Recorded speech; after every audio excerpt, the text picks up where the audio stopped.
I still remember the sound of that night. Not the gunshots, not the screams, but the silence that followed. The kind that wraps around your lungs until you forget how to breathe. I was just a girl then. Ordinary.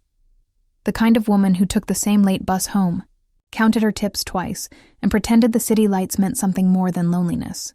I didn't know that the street I walked down that night would change everything. That it would swallow me whole and never let me out. His name was Dante Marino. At least that's what they whispered. The man people feared. The one whose name made even the police lower their voices. I didn't know him. I didn't know his world. But fate, or maybe something darker, decided that my life wasn't meant to stay ordinary. I was caught in the middle of a war that wasn't mine. Bullets slicing through the air. Men shouting, headlights flashing across broken glass. I fell, scraped my palms on the concrete, and thought that was the end. Then I saw him. The smoke, the blood, the calm in his eyes. He shot 3 men like he was swatting away memories, not lives. And then he looked at me, straight into me. And something in that gaze said I wasn't a stranger anymore. I should have run. But instead I stared back. And that's where my story begins. In a city that doesn't forgive. With a man who didn't know how to love. And a girl who would learn to kill for him. The city always smelled like smoke and rain, like it had secrets it didn't want to share. I lived in a tiny apartment above a bakery, where the scent of burnt bread mixed with regret. My world was small. Early mornings, late shifts, cheap perfume, and too many dreams stuffed inside a cracked mirror. That night, I was walking home after closing. My heels clicked against wet pavement, echoing down empty streets. The storm had just passed, leaving puddles that reflected the red glow of neon signs. A taxi sped by, splashing water on my coat. I sighed, pulled my scarf tighter, and kept moving. Then I heard it. The kind of sound that makes your skin forget what warmth is. A gunshot, then another. I froze. 2 black cars screeched into the alley beside me. Men poured out, shouting in a language that wasn't English. One of them fell, chest open, blood spilling onto the street like paint. My body reacted before my mind did. I ran. But fate doesn't care how fast you run. A man grabbed me from behind, pulling me against a wall. I screamed, struggled, kicked, but he was stronger. I could smell his sweat, his fear. Then a shot. His grip loosened. I fell to the ground, my hands shaking, my breath ragged. When I looked up, I saw him. Dante. He was standing in the middle of chaos, like he owned it. Black suit, open collar, no tie. His face was unreadable, the kind that looked carved, not born. He lowered his gun, his eyes locking on mine. For a moment, everything around us went quiet. Even the city held its breath. He walked toward me slowly, his footsteps deliberate, like each one carried a story he didn't want to tell. "You shouldn't be here," he said, his voice low, more command than concern. I didn't mean to. My words tangled with fear. His gaze softened, just barely. "Are you hurt?" I shook my head. He glanced at my trembling hands, then removed his coat and draped it over my shoulders. It smelled like smoke and something expensive. "Go home," he said, turning away as his men cleaned up the scene. But I didn't move. Something in me refused. Maybe it was shock. Maybe it was him. "You killed him," I whispered. He stopped mid-step. He was already dead. He just didn't know it yet. Then he walked off, and that should have been the end. But the universe doesn't end things cleanly.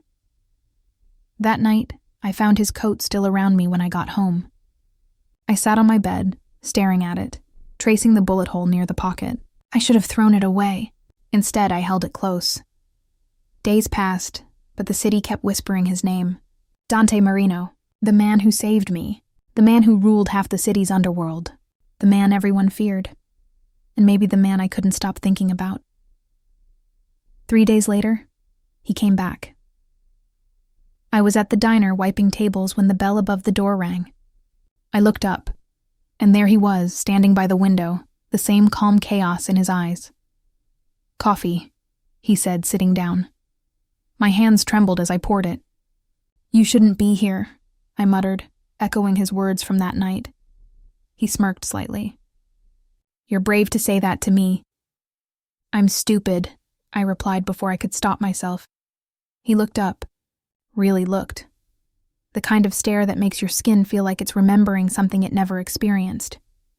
"You're not stupid." Elena, hearing him say my name sent a current through me. You know my name?" "I know more than that." He leaned back, his fingers brushing the edge of the cup. "You live above a bakery. You work 2 jobs. You take the 11:40 bus. And you haven't been sleeping well since that night." I froze. "You've been watching me?" He didn't answer. Just looked at me with that silent intensity that said more than words ever could. Then softly, "I just wanted to make sure you were safe." Safe. The word sounded strange coming from him. A man who lived surrounded by death, promising safety. I don't remember what I said next, only that he smiled faintly before standing up. As he walked past me, his hand brushed mine. Just a touch. Light. Unintentional, but enough to set my pulse racing. He paused by the door, turned slightly and said, "Stay away from the West Docks. Elena, you don't want to see what happens there tomorrow night." Then he was gone, and just like that, I knew. I was already part of his world. The next morning, I told myself I imagined everything. The way he said my name, the way the air shifted when he looked at me. But when I stepped outside, a black car waited by the curb. The window rolled down, and I saw Marco, the quiet man who'd stood behind Dante that night. "Mr. Marino requests your presence," he said. It wasn't a question. I hesitated, heart pounding. "Why?" He didn't say. "But it's safer if you come." Safer. That word again. It never sounded like comfort. Still, I climbed in. The car wound through the older part of the city. Narrow streets lined with shuttered windows and graffiti that warned strangers to stay away. The air smelled of rain and danger. When we stopped, I saw a villa perched above the river. Stone walls, iron gates. The kind of place that kept secrets behind heavy curtains. Inside, everything gleamed. Marble floors, paintings that looked older than time. But what caught my eye was him, standing by a tall window, sunlight touching the edge of his jaw. Dante turned as I entered. "You came." I didn't think I had a choice. He smiled slightly. "Everyone has a choice, Elena. The problem is most of us make the wrong one." I wanted to ask why I was there, but something in his eyes kept me silent. He walked closer, slow enough for me to notice the sound of his shoes against the marble. His gaze moved over my face, studying, measuring. "You haven't been sleeping," he said. "I guess watching people die in front of you isn't exactly relaxing." He exhaled softly. "I never meant for you to see that." "Then what did you mean, Dante?" "Because I keep thinking about that night. About you. And I don't even know who you really are." He looked away for the first time, jaw tightening. "If I told you, you'd wish you hadn't asked." Silence stretched between us, heavy and electric. Outside, thunder rolled again, as if the sky remembered. Then he said quietly, "Walk with me." He led me through a hallway that opened to a courtyard of stone and roses, dark red, almost black in the shade. The scent was thick and sweet. Rain dripped from the vines. "My mother planted these," he said, touching a petal. "She believed roses could survive anything. Fire, storms, bullets. Did she?" She didn't. Something in his voice made me ache. I didn't know what to say, so I stood beside him, watching the raindrops slide down the marble fountain. "You saved me that night," I whispered finally. "Why?" He turned, his eyes darker now. "Because you looked at me like I was human." My breath caught. No one had ever said something like that to me. A drop of rain fell on my cheek, and before I could wipe it away, he did, his thumb brushing my skin, lingering a heartbeat too long. The world slowed. I could hear only the rhythm of my pulse and the soft sound of rain hitting stone. His hand dropped, but the air between us changed. Charged. Fragile. "You should go home," he said, voice lower now. Stay away from the West Docks like I told you. Why are you involved in whatever happens there? Because some debts can't be ignored. His phone buzzed then, sharp against the quiet. He answered, listened, and his expression hardened. They're moving early, he muttered, then looked at me. You can't stay here. Before I could react, Marco appeared again at the doorway. Sir, they're closing in. Dante's hand found mine without thinking. Warm, strong. Come with me. He pulled me through a side corridor, out to the garage, where rain hammered against the roof. The world felt unreal, like we were trapped inside someone else's movie. We drove fast, tires cutting through puddles. I stared at him, the glow of streetlights flickering across his face. He looked calm, but I saw the tightness in his jaw, the storm in his eyes. Are we being followed? I asked. Always, he said. After a few miles, he stopped the car beneath an abandoned bridge. The rain had softened to a whisper. We wait here, he said, stepping out. I followed, shivering. He took off his jacket and wrapped it around me again, that same coat. It smelled like him. Smoke, leather, and something faintly sweet. You'll catch a cold, he murmured. You sound like someone's husband, I said before I could stop myself. A ghost of a smile touched his lips. Not in this lifetime. Lightning cracked in the distance, briefly lighting his face. And for the first time, I saw the tiredness beneath the steel. Who were they? I asked. The people chasing us. Old enemies, he said. They want to erase my name. They tried tonight. Why not leave all this? He looked at me, eyes burning.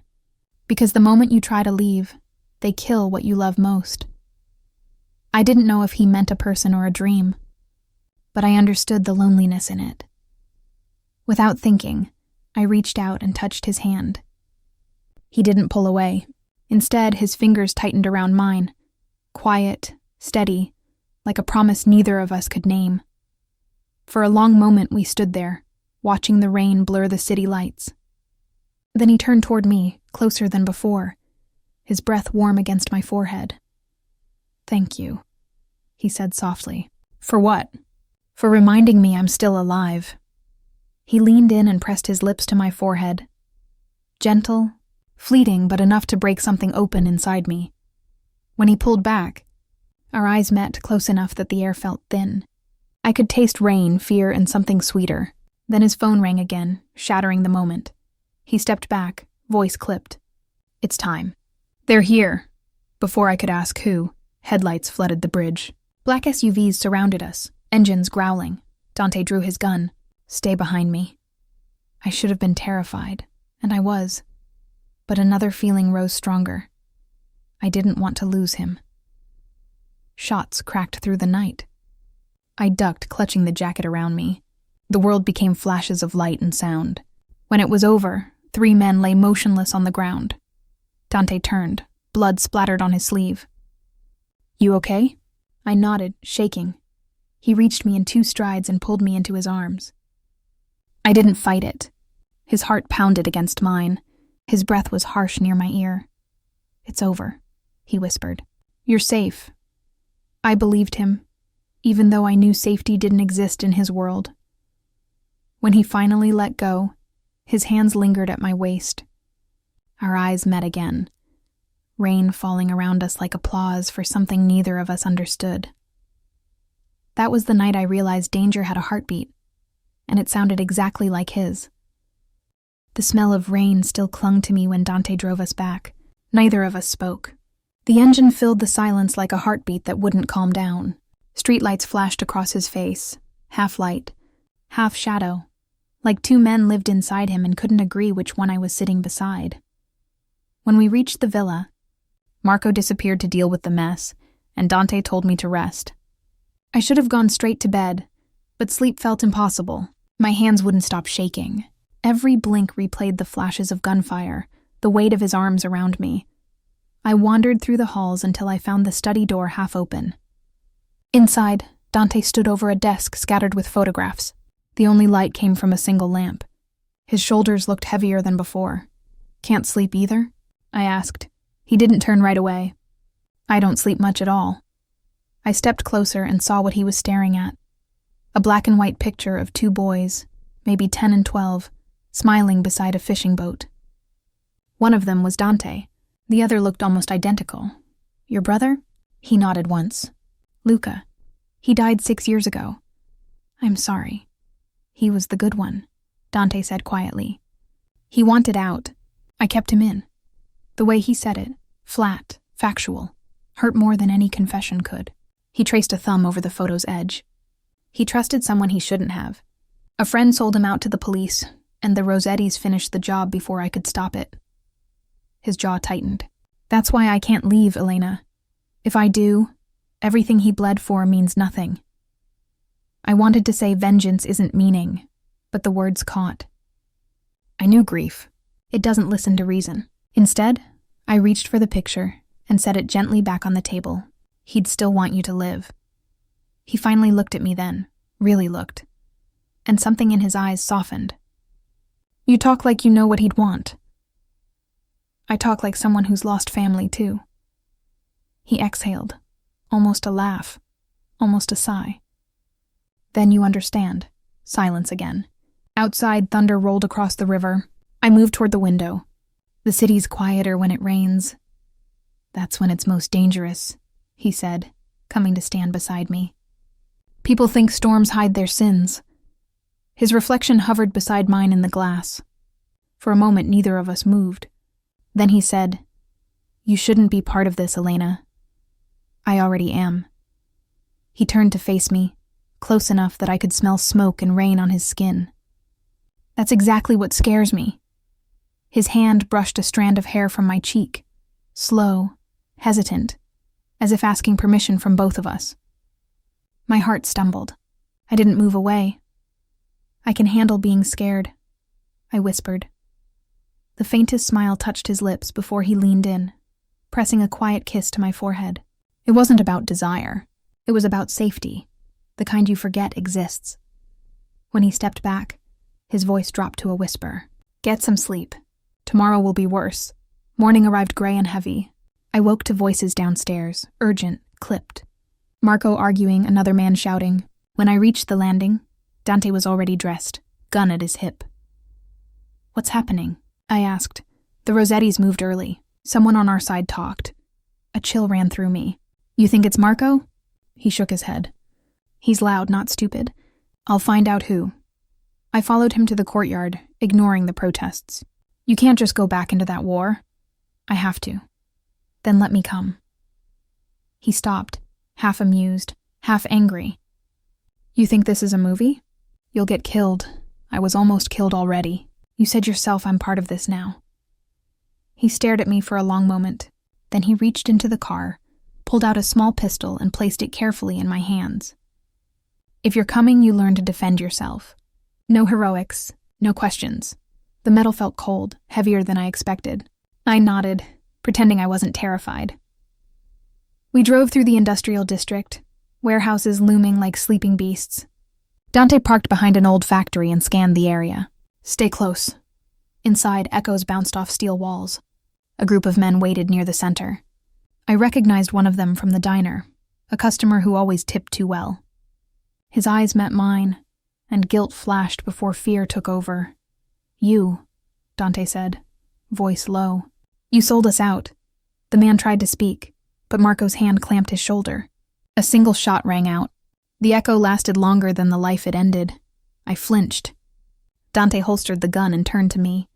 This is what loyalty costs here. I wanted to scream, to run, but something inside me locked down. Maybe shock, maybe understanding. The world he lived in didn't forgive, and now I knew what that meant. When we left the factory, rain started again. He didn't say a word until we were halfway back to the villa. You shouldn't have seen that, he murmured. You said that the first night we met. And you didn't listen then either. He looked over at me, a trace of something like admiration or warning in his eyes. You're going to get yourself hurt, Elena. Maybe. But at least I won't die pretending the world is clean. That made him smile. A real one this time.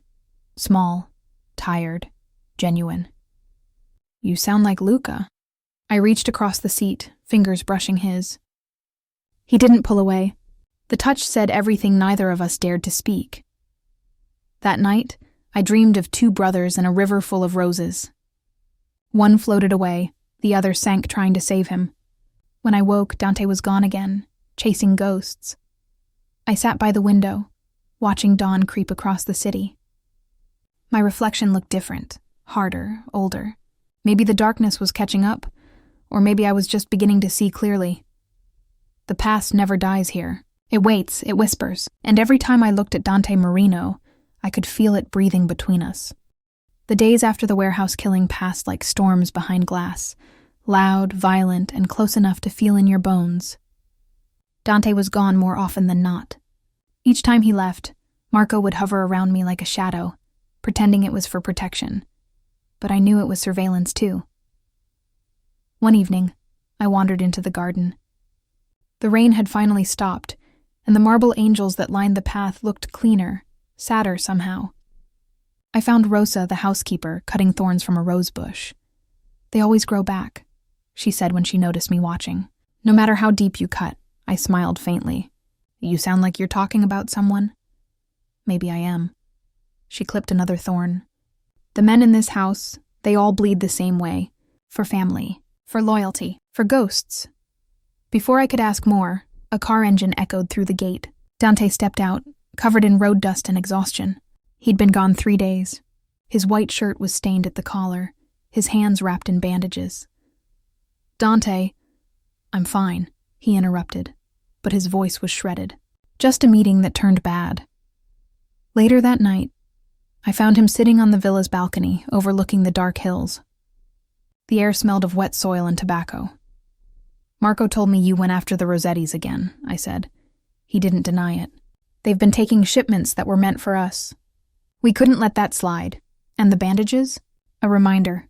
He gave a humorless laugh. Loyalty hurts. I sat beside him.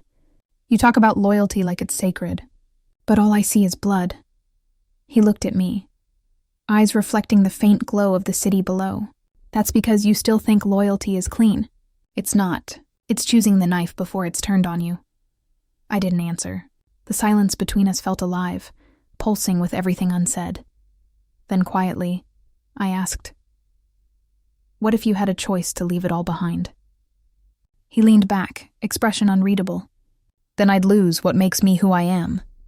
I studied him, this man made of armor and ash. Maybe that's the problem.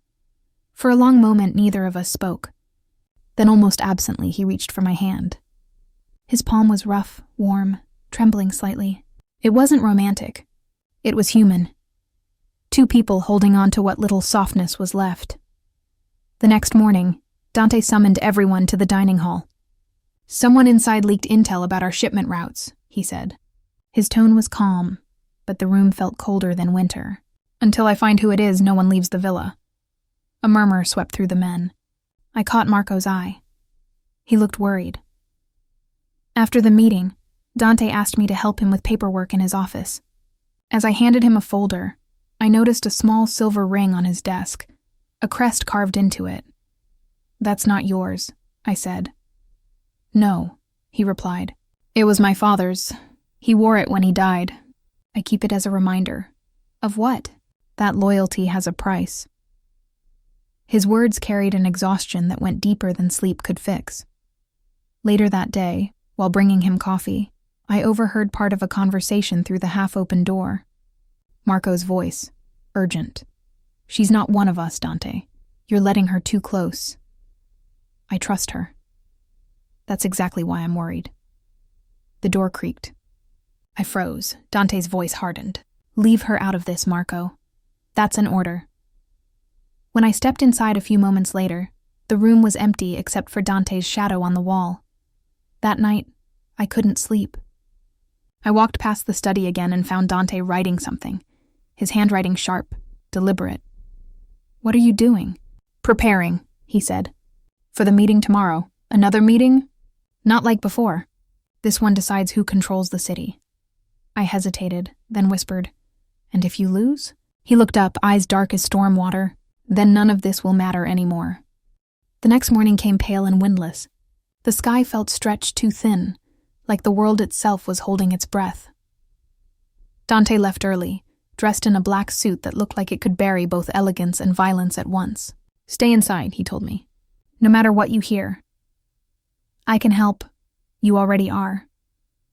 He brushed his fingers against mine, brief, unspoken, and was gone. Hours passed. The villa was too quiet. Marco paced like a caged animal. Rosa prayed in the kitchen. Outside, thunder threatened again, though the sky stayed dry. By evening, I couldn't take it anymore. I went to the balcony, searching for headlights on the distant road.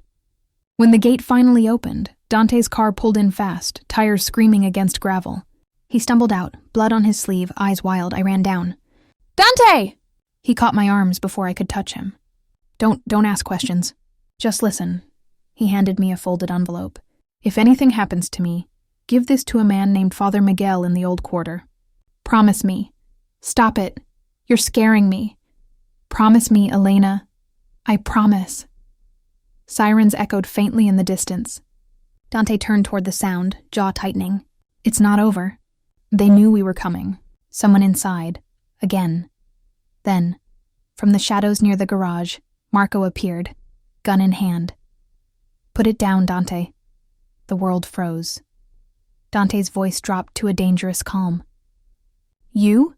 Marco's eyes flickered with something like guilt. I didn't have a choice. "They had my sister." Dante took a step forward. "You always have a choice." "Not this time." The gun wavered. Marco's hand shook. "I told them just enough to keep you alive. They promised." A shot split the air before he finished. Marco fell before I even realized Dante had moved. Smoke curled from the barrel. He stared at his oldest friend's body, face pale, unreadable. He broke the one rule. I pressed my hands to my mouth. He was protecting his family. Dante turned toward me slowly. And I'm protecting mine. For the first time, I saw him as he truly was.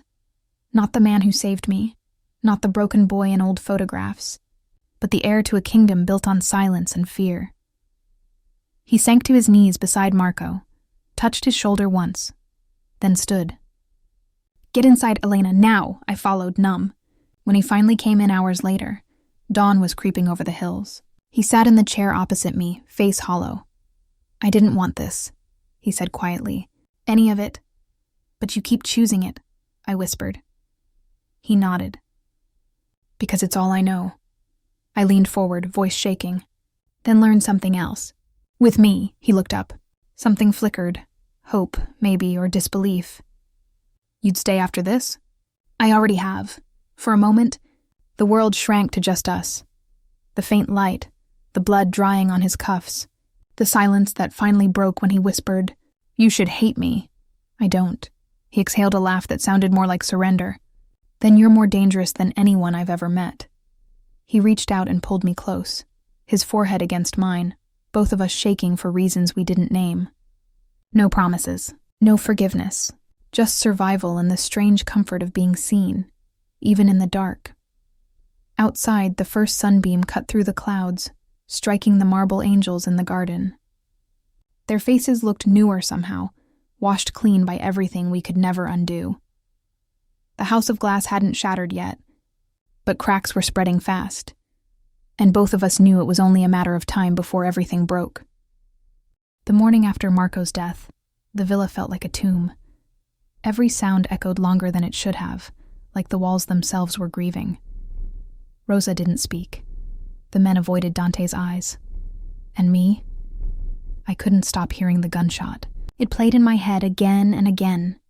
The moment loyalty turned to tragedy. I'd seen death before, but not like that. Not between brothers. Dante hadn't slept. He stayed in his office, cigarette smoke curling around him like ghosts. When I brought him coffee, the room smelled of old paper, bourbon, and rain. He didn't look up. "Elena, what would you have done?" I hesitated. "If I were Marco? If it was your sister's life against mine?" The question sliced through the air. I didn't answer, because I didn't know. He finally looked up, eyes tired but sharp. Exactly. That's why men like us don't get choices. We just live with the consequences. I wanted to tell him he wasn't like them, but he was. And deep down, I think he knew it too. That afternoon, a convoy arrived from the docks. Men from Naples, the ones Dante called the Old Blood. They were older, quieter, but their presence filled the halls with unease. One of them, a man named Vito, looked at me too long. "So this is the girl," he said, his accent thick as smoke. "The one who killed the Rossetti man." I froze. "How?" Dante's voice cut in, cold. "That's enough." But Vito only smiled. "She's got fire. I'll give her that. Dangerous to have a woman like her around. She burns everything she touches." Later that night, I found Dante staring at the old family portrait again. His father, his brother, all long gone. "They don't trust me anymore," he said quietly. "Vito's been waiting years to take what's mine." "Then why bring them here?" "Because if I didn't, they'd come anyway." He turned to me then, eyes softening just slightly. "You don't have to stay through this. I'm not leaving. Elena." He stepped closer, close enough that I could feel the warmth radiating off his chest.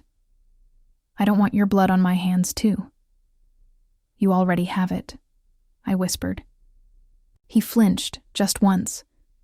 Then his hand brushed my hair away from my face, slow, trembling. The moment stretched between us, too full of pain to be called peace. "Then may God forgive us both," he said, and kissed me. It wasn't gentle. It wasn't perfect. It was raw and desperate, the kind of kiss you give when you know the world's ending soon. When he pulled away, his breath hitched. "If I fall, you walk away. Promise me that." I didn't promise. By midnight, the villa was under siege. The first explosion hit near the gates, a deafening roar that shook the windows. Men shouted orders in Italian, boots thundered through the halls, and the scent of gunpowder filled the air. Rosa screamed somewhere in the distance. "Get to the back!"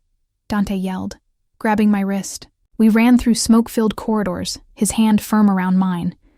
Bullets cracked through the walls behind us. "Who is it?" I shouted. "The Rossettis. They want what's left of the empire."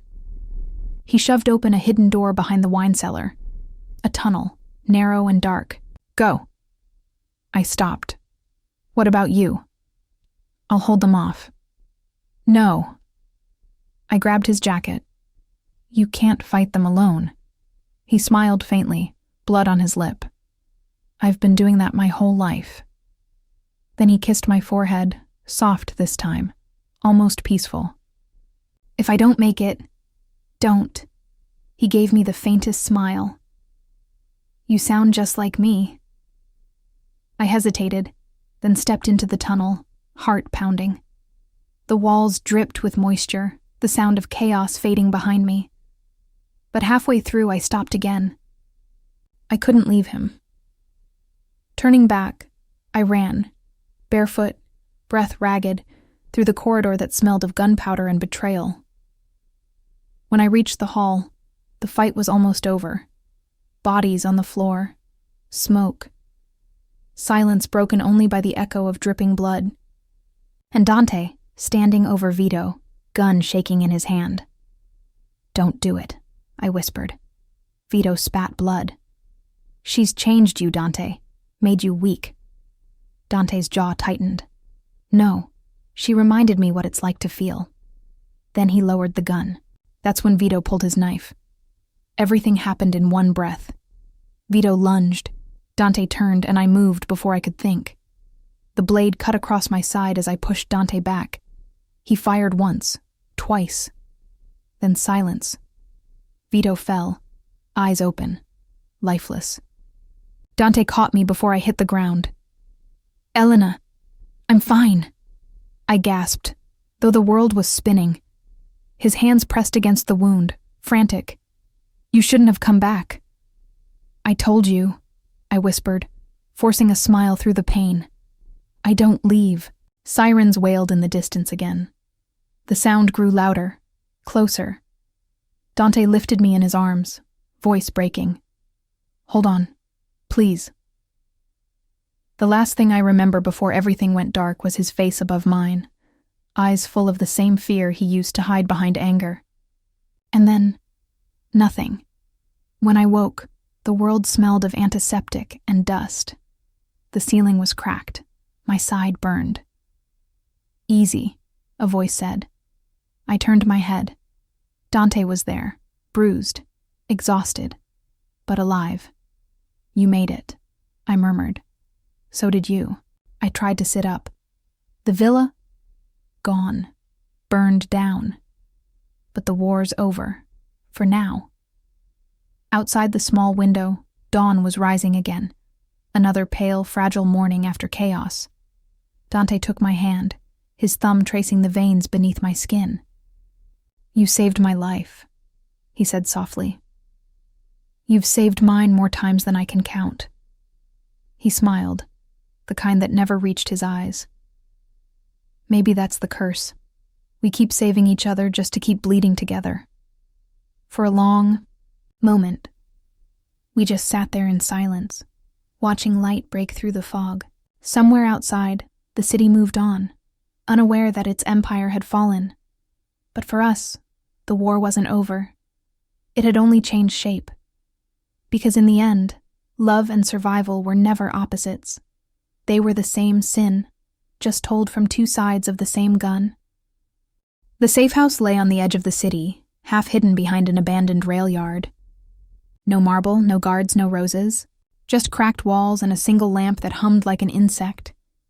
That first week, silence was all we had. Dante rarely spoke. He spent his hours fixing a broken radio, cleaning his gun, staring at the window that faced the gray skyline. I sat on the old couch with bandages around my waist, trying to remember how breathing used to feel before everything smelled like smoke. One night, the rain started again. It fell in thin, steady lines, washing soot from the streets. I found him by the doorway, cigarette glowing like a small, stubborn star. You should rest, I said. He didn't look back. Resting makes me think, about what? About how everything I built turned to ash. He exhaled slowly. I thought power would protect the people I loved. I was wrong. I stepped beside him, letting the rain touch my hands. Then build something else. He glanced at me. Like what? Something that doesn't require blood to stay alive. He gave a tired smile. That doesn't exist in my world. Then maybe we make a new one. He looked at me for a long time, as if searching for the part of me that still believed in miracles. When he finally spoke, his voice cracked. You really think there's still a way out for people like us? I reached up, brushed a streak of dirt from his cheek. There has to be, otherwise everything we've done means nothing. He dropped the cigarette, crushed it under his boot. If we run, they'll follow. Then we keep running until they can't. The rain thickened, drumming against the tin roof. He took my hand, slow, deliberate, and pressed it against his chest. His heartbeat was uneven, like the rhythm of someone who had forgotten what peace feels like. This, he said quietly, is the only vow I can give you. No rings, no church, no promises I can't keep. Just this heartbeat for as long as it lasts. I didn't answer. I just leaned in until my forehead rested against his shoulder. That was our ceremony. Two broken people swearing to exist together inside the wreckage. Days blurred into weeks. We lived small. Coffee in chipped cups, cheap bread, the sound of trains passing in the distance. Sometimes, when the nightmares woke me, Dante would light the lamp and sit beside me until the shaking stopped. Sometimes, when his own demons came, he'd step outside and punch the cold air until his knuckles split again. One evening, he returned with a newspaper. The headline read, Rossetti Syndicate erases Dante Varelli, new power rises. They think you're dead, I said. Maybe it's better that way. He tossed the paper into the stove.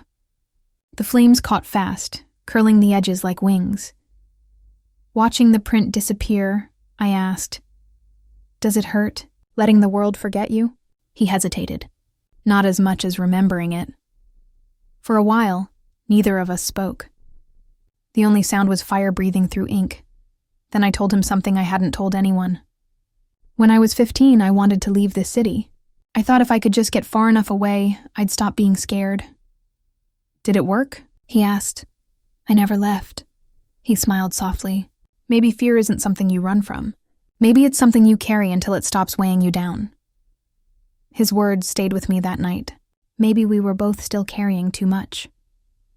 A month later, we found an apartment near the sea, a quiet place with peeling paint and a balcony that faced the horizon. Dante fixed the locks himself, checked the exits, memorized the neighbors' routines. Old habits die hardest. I planted a rose in a pot by the railing. It wilted the first week but came back stronger after the rain. We didn't talk about the past much anymore. But sometimes the silence between us told every story we couldn't. One morning, I woke before dawn and found him sitting at the table, sketching plans on a napkin. What's that? A mechanic's shop, he said. Small, clean money. Maybe in the South, I smiled. You fixing cars now? Maybe. People can change, can't they? Some can. He looked up. You think I can? I walked over, kissed his forehead. You already are. For the first time since the fire, I saw a light in his eyes that wasn't anger. That evening, we went to the beach. The sea looked endless, gray turning to gold under the setting sun. He took off his jacket, tossed it aside, and let the wind hit his face. You ever think about what comes next? I asked, every day, and he turned toward me. Maybe I stop running. Maybe I just live, I smiled. That's the first good plan you've ever had. He laughed, an honest laugh that startled both of us. Then he stepped closer, brushing a strand of hair behind my ear. For what it's worth, he said, voice low. If the world ever finds us again, I'd still choose you, and I'd still save you, I whispered. The tide rolled in, covering our footprints. The sky turned copper, then indigo. For a fleeting moment, everything felt clean, like the city's ghosts had drowned with the setting sun. But as we walked back, I noticed a black car parked near the cliffs. The same make the Rossettis used. I said nothing. Neither did he. We both understood what that meant. Peace was never permanent for people like us.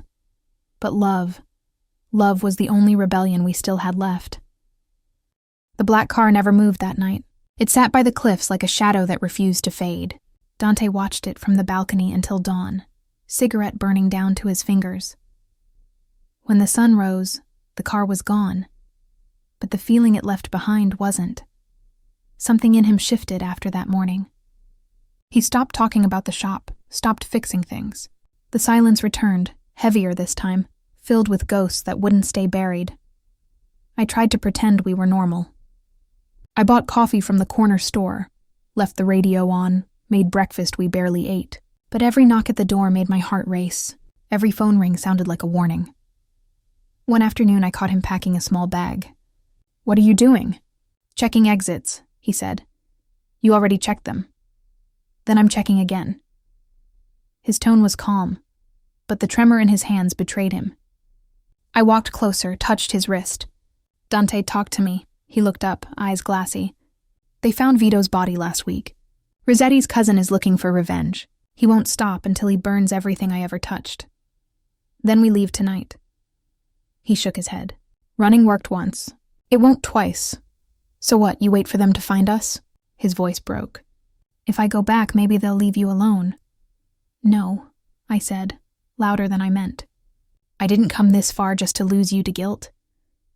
He stepped forward, fingers brushing my jaw, gentle, trembling. You're the only good thing left, Elena.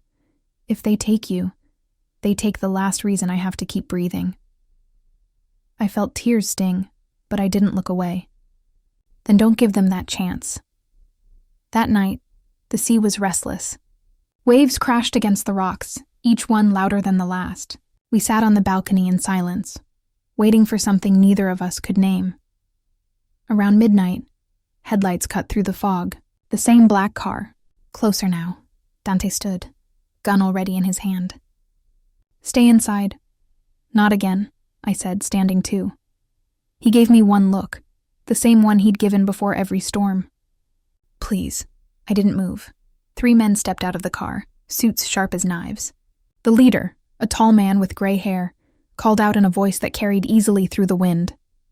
"Dante Varelli! You've been hiding too long. Tell Rossetti he should have stayed in his grave." Dante shouted back. The man smiled. "We're not here for him. We're here for her." He pointed straight at me. For a second I couldn't breathe. Dante moved before thought existed, stepping in front of me, gun raised. "You touch her, you die." The man spread his hands. "We just want the one who pulled the trigger on Vito. You think the families forgot?" My voice came out smaller than I wanted. That night wasn't supposed to happen. "But it did," the man said. "And blood debts don't vanish." Dante fired first. The shot split the night, echoing across the sea. Chaos erupted.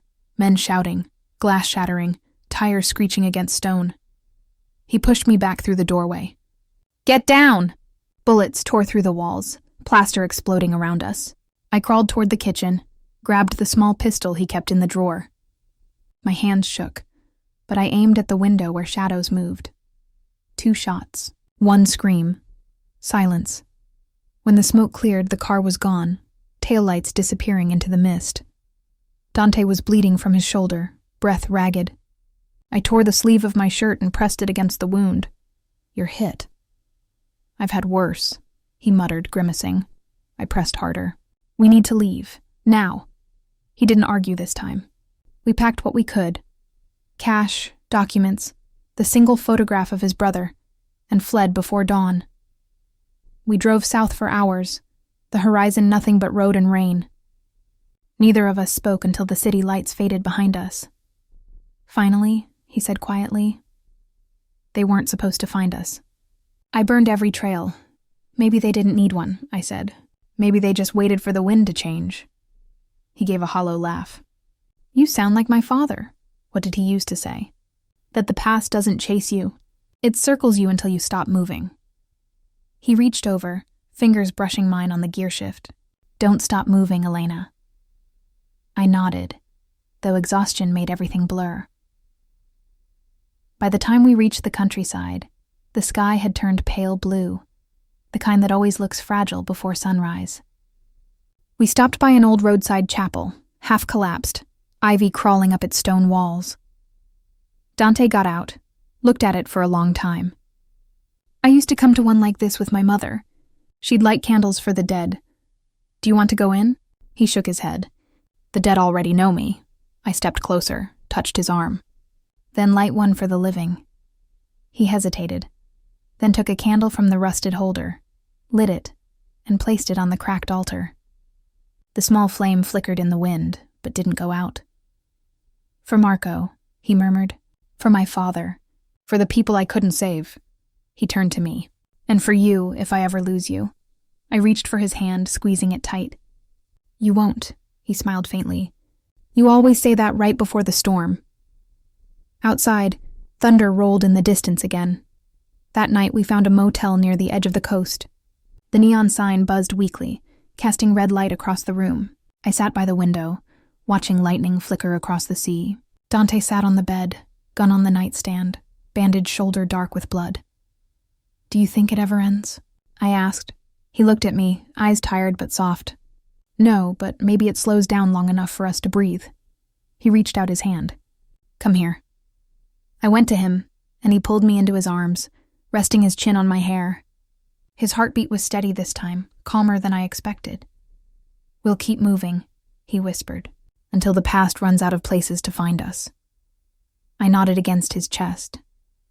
"And if it doesn't?" He smiled, weary but real. "Then we make it run faster." Outside, the storm broke, rain falling in sheets against the windows. Inside, for a brief, fragile moment, the world felt still. But somewhere beyond that rain, the city was waking again. And I could almost hear the echo of engines starting, the sound of the past coming back for what it was owed. The road back to the city looked different after all these months. Same cracked billboards, same skyline, but emptier, colder. Maybe it wasn't the city that changed. Maybe it was me. Dante drove in silence. The scar on his shoulder had healed into a pale line, but the pain behind his eyes hadn't. He'd stopped smoking. He talked less. Sometimes he just stared out at the horizon as if expecting ghosts to walk out of it. When we crossed the old bridge, he finally spoke. "You don't have to come, Elena. This isn't your war." I looked at him, the man who once terrified everyone, and now looked haunted by his own reflection. "It became my war the night I pulled that trigger," I said. He didn't argue. He just nodded, slow, resigned. We reached the city at dusk. The air smelled like rain and gasoline. Streetlights flickered on one by one as if the whole place were exhaling. Dante parked near the river docks, his old territory. A rusted sign still read Varelli Imports, though the building had long been taken over by the Rossettis. "This is where it ends," he said quietly. I followed him inside. The warehouse was half dark, beams of light cutting through the dust. Figures moved in the shadows, men in suits, guns ready. At the center stood Luca Rossetti, nephew of the man I killed. He looked younger than I remembered, too clean, too calm. "So, the ghosts return," he said. "I thought you two were smarter than this." Dante stepped forward. "You wanted me. I'm here." Luca's gaze slid to me. "Not just you, Varelli. The lady has debts, too." The sound of guns being cocked filled the air. I gripped my pistol, palms sweating. Then Luca smiled. "Let's make this simple. You walk out, she stays. We call it even." Dante's voice turned to stone. "You touch her, and none of us walk out." The next second, everything blurred. Gunfire cracked like thunder. Metal rang. Glass shattered. I dropped behind a crate, heart hammering. Dante moved like a shadow, precise and brutal. Every shot he fired was a piece of his past burning away. I saw Luca raise his gun toward Dante, and before I could think, I fired. He fell backward, eyes wide with shock. When silence finally returned, only the rain outside was left. Dante stood in the middle of it, chest heaving, smoke curling from his gun. "It's over," I whispered. He shook his head. "No, Elena, nothing's ever over. There will always be another name, another gun." I stepped closer, touched his cheek. Then we stopped running. He looked at me for a long time, then nodded. We stopped running. That night, we buried the guns in the river mud behind the docks. The city lights shimmered on the water like broken stars. He took my hand, fingers cold and trembling. "If we make it out alive, we start new. Somewhere no one knows our names. Promise?" I asked. "I promise," he said. And for the first time, I believed him. The sea looked endless that night, silver bleeding into black. We were supposed to leave at sunrise, a quiet town, a clean start. But fate has a cruel sense of timing. I saw them the moment I locked the gallery door. 2 men waiting beneath the streetlight, coats heavy, eyes familiar. Rossetti's men. The first shot split the silence. It hit me before I even heard it, the warmth spreading through my ribs like fire. Dante's car screeched around the corner, his voice tearing through the noise. "Elena!" "Run!" I tried, but my knees gave way, and then there were arms around me, strong, desperate, shaking. "Stay with me," he whispered. "I've got you. You're fine." His voice broke on the last word. The world tilted, and suddenly we were by the pier again, the sea whispering the same lullaby it always had. I could feel my heartbeat slowing, softer, lighter. He pressed his forehead against mine, tears cutting lines down his face. "Don't close your eyes." "I'm so tired," I said. "The sea's so quiet now." "No." His hands were trembling against my face. No, not now, Dante." I smiled faintly. "You gave me everything, even if it killed us." He shook his head, his lips against my hair. "You're not allowed to leave me." "I already promised I'd stay," I whispered. "Just, maybe not here." And then I was gone. I picked up the rose she always kept on the dashboard. Its petals were crushed, still smelling faintly of her perfume. The scent hit me harder than any bullet ever could. It was strange, how something so small could hold a lifetime. A single rose, a memory of sunlight in her hair. The way she laughed like she didn't belong to this dark world, and now she was gone. Days bled into nights, nights into weeks. I stopped counting time after the funeral. The city kept moving, people kept breathing, but I didn't.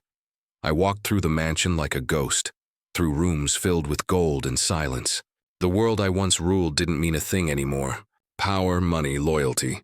It all felt like ashes in my mouth. Everywhere I looked, I saw her. Her books stacked near the fireplace. Her coffee mug still on the counter. Her handwriting on the notes she left me, tiny reminders of life before the storm. Sometimes I'd talk to her picture, just to hear a voice in the room. Pathetic, maybe, but it kept me from forgetting the sound of love.